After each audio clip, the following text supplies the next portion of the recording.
Isa na namang nakakakilig na public sighting ni Kim Chiu at Paolo Avellino ang pinag-uusapan ngayong online.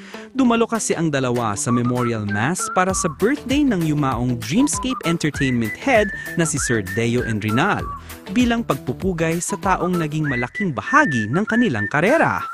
Ayon sa mga sources, magkasabay umanong dumating sina Kim at Paolo, parehong nakasimpleng black na kasuotan.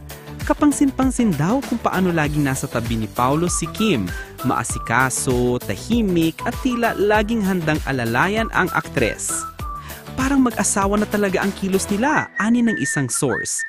Habang nagaganap ang misa, makikita raw kung gaano ka-genuine ang lambing ng dalwa sa isa't isa. May mga sandaling nagkakatinginan lang sila at ngumiti ng may respeto, at kahit walang salita, ramdam ng mga fans ang closeness at comfort nila sa isa't isa. Pagkatapos ng misa, spotted naman silang magkasabay lumabas. Si Kim habala sa pakikipag-usap sa ilang staff at kaibigan, habang si Paolo ay mahinahong nakamasid at laging nakaalalay sa kanya.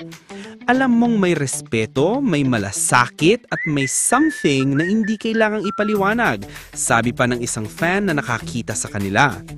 Marami ang natuwa sa ipinakitang suporta ng Kim Pao tandem sa pamilya ni Sir Deo.